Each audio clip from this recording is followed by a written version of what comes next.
अस्सलाम वालेकुम एवरीवन। आज की इस वीडियो के अंदर हम बात करेंगे डायफ्रैग्मेटिक ब्रीथिंग के ऊपर। अब इस वीडियो को शुरू करने से पहले अगर आप लोगों ने अभी तक हमारा चैनल सब्सक्राइब नहीं किया तो चैनल जरूर सब्सक्राइब कर लें, वीडियो को लाइक भी कर लें और शेयर भी कर लें, और साथ में जो बेल आइकन है उसको भी जरूर हिट कर लें ताकि जो न्यू आने वाली वीडियोस हैं वो आपको आसानी से मिलती रहें। इसके अलावा अगर आप लोगों ने अभी तक हमें इंस्टाग्राम और फेसबुक पे फॉलो और लाइक नहीं किया तो आप लोग हमें जो है वहां पे भी फॉलो और लाइक कर सकते हैं। उसका जो लिंक है वो आपको डिस्क्रिप्शन के अंदर मिल जाएगा। अब हम जो है इस टॉपिक को शुरू करते हैं। हमने बात की डायफ्रैग्मेटिक ब्रीथिंग के ऊपर।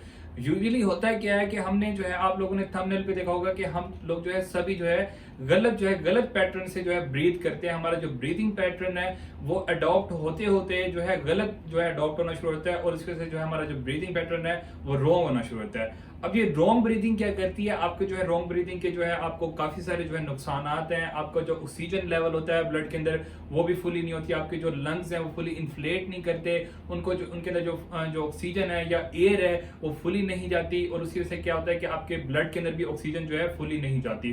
दूसरे नंबर पे आपको जो है सुस्ती रहती है। तीसरे नंबर पे इससे क्या होता है कि आपका जो स्ट्रेस लेवल होता है या टेंशन जो होती है वो ऐसा ऐसा बढ़ना शुरू हो जाती है।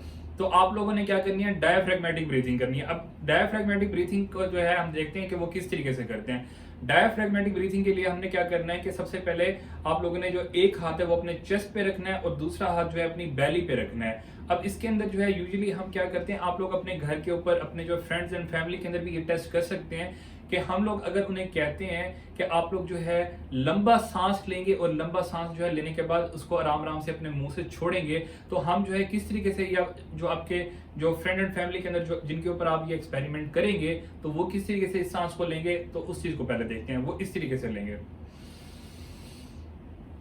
अब इसके अंदर क्या हुआ कि वो अपना जो चेस्ट है उसको जो है उसको यूज करेंगे, अपने जो इंटरकोस्टल मसल्स हैं उनको यूज करेंगे और अपने जो चेस्ट को जो है ऊपर उठाएंगे इस तरीके से।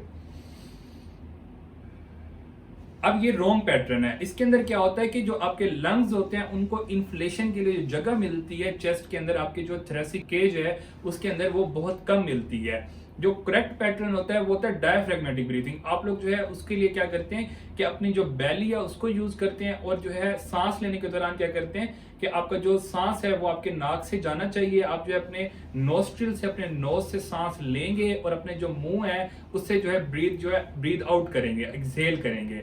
अब इसके अंदर क्या होना चाहिए कि आपकी जो टमी है वो बाहर आनी चाहिए, वो जो है आउटवर्ड आनी चाहिए। अब जब आपकी टमी बाहर आएगी, आउटवर्ड आएगी, तो उससे क्या होगा कि आपका जो डायफ्राम होता है ये एक झिल्ली होती है। ये इस तरह से है कि आपका जो ऊपर वाला जो चेस्ट पोर्शन है और आपका जो पेट वाला पोर्शन है वो दरमियान में जो है डिवाइड हो रहा है एक जो है मेम्ब्रेन से, उसको मसल भी कहते हैं, डायफ्राम।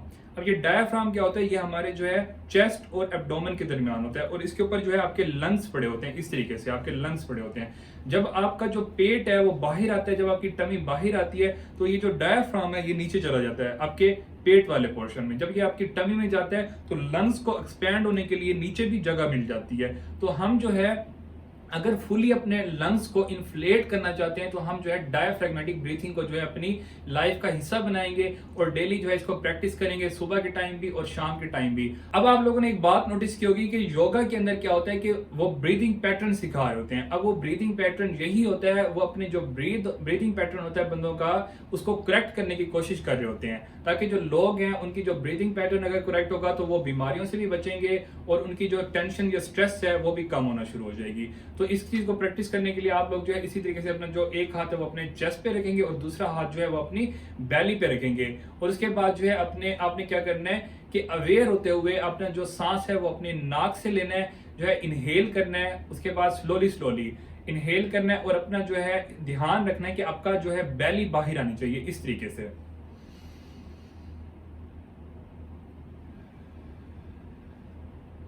उसके बाद आप लोग जो है एक्सहेल जो करेंगे वो मुंह से करेंगे, ठीक है। इस तरीके से इसको दोबारा रिपीट करते हैं। एक हाथ आपके चेस्ट पे, सेकंड हाथ आपके जो है बैली पे, नोस्ट्रिल से आप जो है अपने नोज से इनहेल करेंगे, सांस लेंगे,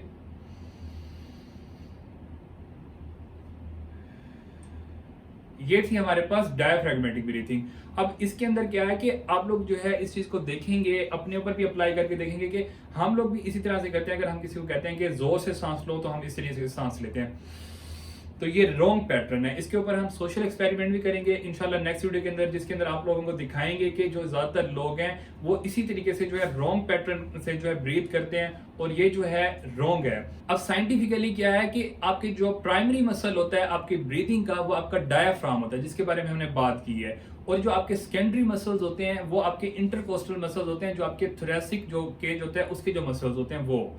अब हम क्या करते हैं, अपने जो सेकेंडरी मसल्स हैं उनसे पहले काम लेना शुरू कर देते हैं और अपना जो डायफ्राम है, जो प्राइमरी मसल है ब्रीथिंग का, उसको जो है छोड़ना शुरू कर देते हैं। उसकी वजह से क्या होता है कि हमारा जो ब्रीथिंग पैटर्न है वो रॉन्ग होना शुरू हो जाता है। ये थी आज की हमारी वीडियो। इंशाल्लाह मिलते हैं नेक्स्ट वीडियो के अंदर, तब तक के लिए अल्लाह हाफिज। Thank you so much for watching my video.